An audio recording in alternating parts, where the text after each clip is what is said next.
eu acho que tá tudo certo. Mas não custa nada a gente dar uma conferida, né? É verdade. Sabe, Ananias, depois que eu aprendi a usar o paquímetro, rapaz, eu tô usando ele toda hora, viu? É que bom. E me diz uma coisa, você tá usando ele corretamente? Claro, eu tomo maior cuidado, ó. Eu tenho até uma flanelinha, ó. E agora, quantas vezes você já calibrou esse paquímetro, hein? Ih, rapaz, agora você me pegou, hein? Tá vendo? Fique de olho porque esse é o assunto da nossa teleaula de hoje. Na teleaula de hoje, você vai ver como se faz a calibração de paquímetros e a calibração de micrômetros. Ô, Ananias, mas você acha que ele tá desregulado? Olha, andando dentro de uma maleta, nas mais variadas temperaturas, o dia todo, chacoalhando para lá e para cá, eu não confiaria muito nele. E mesmo que ele não andasse chacoalhando para lá e para cá, a calibração de instrumentos é necessária de tempos em tempos. Mas como é que a gente faz para calibrar um paquímetro? Ah, é simples. Fique de olho, porque a nossa teleaula está começando.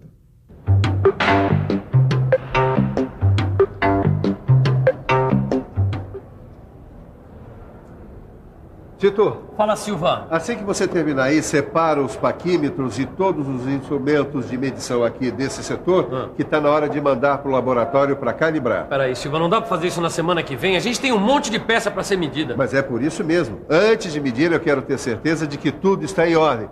Sabe como é que é um deslocamento, um desgaste, uma falha ou mesmo uma mudança na temperatura? Pode alterar os instrumentos. É verdade. Pois bem, e essas alterações podem provocar desvios ou erros de leitura das medidas. Nossa, a gente vai ter que fazer o trabalho em dobro, né, Silva? É isso aí.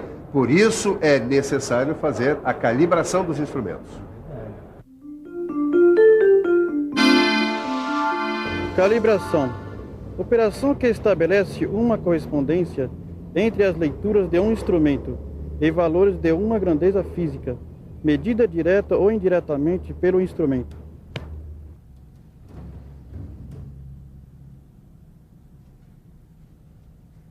Tá aqui, Sofia. Ótimo, Caio, porque hoje eu vou te mostrar a calibração do paquímetro com resolução 0,05 de milímetro. A norma NBR 6393/1980 é a norma brasileira que recomenda os procedimentos, tolerância e as demais condições para a calibração do paquímetro. Tá bom, mas pra que serve essa tabela aqui, hein? Precisão de leitura. Essa tabela, ela mostra as tolerâncias admissíveis na leitura. E você tem uma tabela igualzinha a essa no seu livro de estudos. Olha aqui. O L1 representa o comprimento medido dentro da capacidade de medição em milímetro. Aqui ao lado, em micrômetro, a gente vê a precisão de leitura. Quer dizer que para um comprimento medido de, por exemplo, 100 milímetros, a gente tem uma precisão de leitura de 60 micrômetros? Isso mesmo. E para 600 milímetros, a precisão de leitura é de 110 micrômetros. Quando se trata de comprimentos intermediários, a gente tem que admitir a precisão correspondente ao comprimento imediatamente inferior. Tá, e tem alguma tolerância para planeza? Ah, é aí que a gente vai ficar por dentro.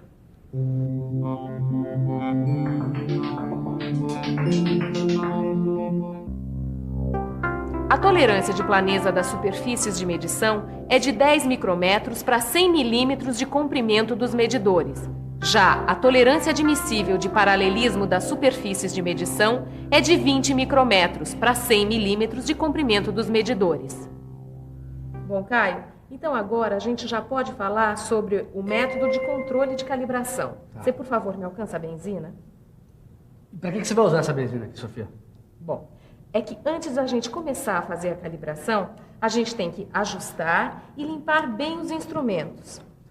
Então, para que não fique nenhum tipo de oleosidade nem impurezas. Agora, a gente já pode falar sobre o método de controle de calibração para medição externa.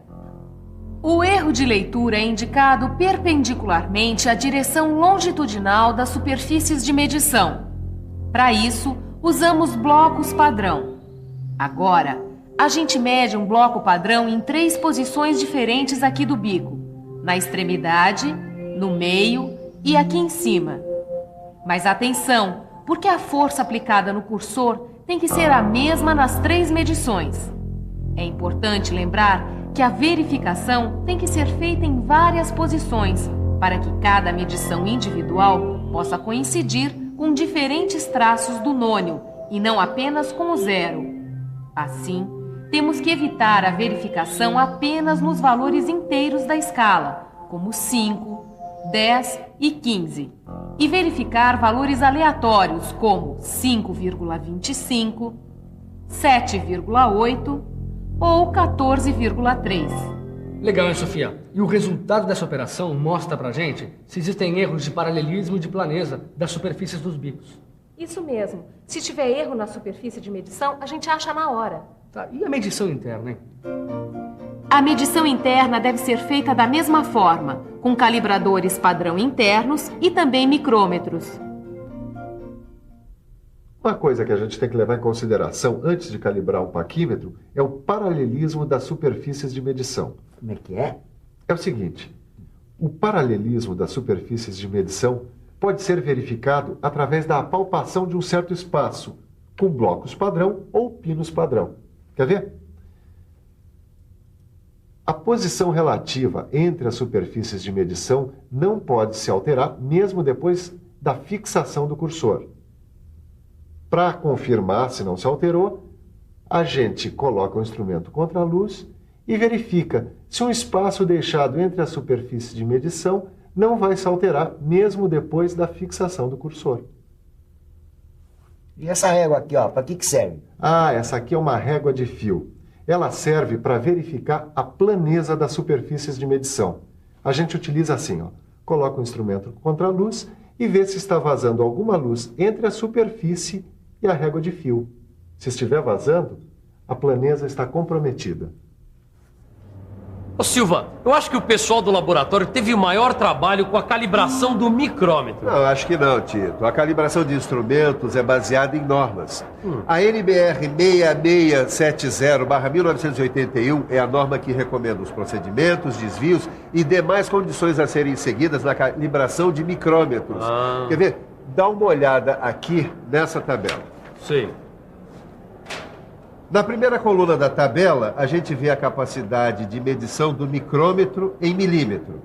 Aqui nessa coluna, temos a flexão permissível no arco do micrômetro, em micrometro.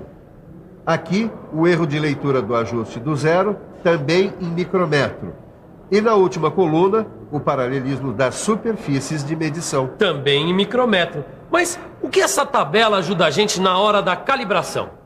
Essa tabela mostra aqui os erros e desvios admissíveis na calibração do micrômetro. O batimento axial da haste móvel do micrômetro no intervalo de 25 milímetros não deve exceder a 3 milésimos de milímetro. O erro de leitura do ajuste do 0 que a gente viu aqui na tabela se baseia na fórmula mais ou menos, abre parênteses, 2 mais L, que é o ajuste do 0 em milímetros, dividido por 50, fecha parênteses, micrometro. Caio, vem cá que eu quero te mostrar uma coisa. As superfícies de medições têm que ser lapidadas. Cada superfície tem que ter uma planeza de até 1 micrometro. Com uma força de medição de 10 newtons, as superfícies têm que estar paralelas dentro dos valores da tabela. Entendi. Para uma capacidade de medição de 0 a 25 milímetros, a flexão permissível do arco é de 2 micrometros. O erro de leitura do ajuste do 0 de mais ou menos 2 micrometros. E o paralelismo das superfícies de medição de 2 micrometros. Puxa, Ananias, mas a calibração do micrômetro, ela é muito parecida com a do paquímetro. Ou eu estou enganado? Não, você está certo. Até o método de controle é parecido, visto que leva em consideração a planeza e o paralelismo das superfícies. A única diferença é que a gente tem que considerar também a haste móvel, visto que ela deve ser verificada durante o processo de calibragem. Mas como é que a gente consegue ver a planeza desse instrumento? A planeza das superfícies de medição pode ser verificada através de um plano óptico como esse aqui. Imagina o seguinte, a gente coloca o plano óptico sobre cada uma das superfícies do micrômetro E aí observa as franjas de interferência, que aparecem sob a forma de faixas claras e escuras, no caso de estar sendo usada uma luz monocromática, quer dizer, uma luz de uma cor só.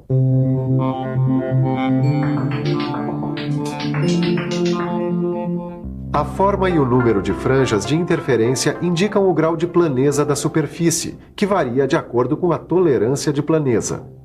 Para uma superfície de tolerância de 1/1000 de milímetro, não poderão ser visíveis mais do que 4 franjas da mesma cor, como neste plano, iluminado por uma luz comum. Para facilitar a leitura, a verificação precisa ser feita com a luz monocromática, aquela de vapor de mercúrio, que deixa as franjas claras ou escuras. Caio, vamos dar uma olhada agora em paralelismo.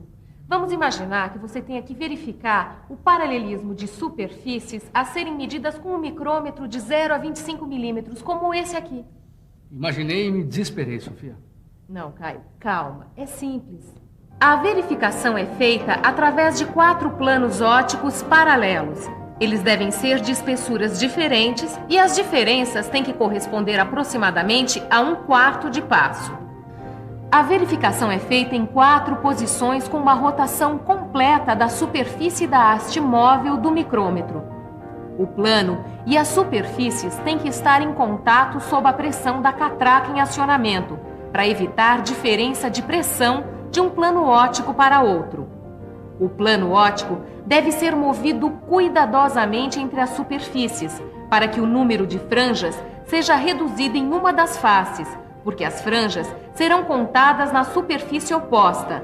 Com luz comum, o número de franjas de interferências não pode passar de 8. E esse é o procedimento para qualquer micrômetro? Não. Para micrômetros maiores, é necessário que 2 planos ópticos sejam colocados nos extremos das combinações dos blocos padrão. Mas agora a gente vai falar do coração do micrômetro. Já sei. A haste móvel. E a haste móvel, ela pode apresentar erro de deslocamento.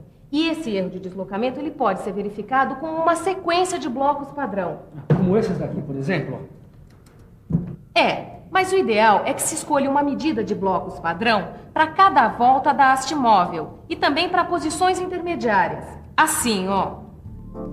No micrômetro que apresenta passo de 0,5 de milímetro, a série de blocos padrão mais adequada para a verificação são as que apresentem passo correspondentes às medidas 2,5, 5,1, 7,7, 10,3, 12,9, 15, 17,6, 20,2, 22,8 e 25 milímetros. Silva, os instrumentos já estão prontos para ir para o laboratório. Olha que eu aprendi tanto na teleaula de hoje que mais um pouco eu mesmo calibrava todos eles. E você aí em casa aprendeu também? Que tal calibrar a memória fazendo a revisão na matéria de hoje? E atenção, se liga aí que é hora da revisão. Na teleaula de hoje, você aprendeu a ler a tabela de precisão de leitura e viu como se faz a calibração de paquímetros. Viu como verificar o paralelismo e a planeza das superfícies de medição. Viu como se faz a calibração do micrômetro e como verificar a planeza, o paralelismo e, finalmente, a haste móvel do micrômetro. Eu sabia que ia sobrar para mim. Agora eu é que vou ter que mandar calibrar o paquímetro do meu amigo Vitorino. Mas tudo bem, ele é gente boa. E você que também é gente boa, devia pegar seu livro de estudos e resolver os exercícios. Na nossa próxima teleaula tem mais calibração. Bons estudos e até lá!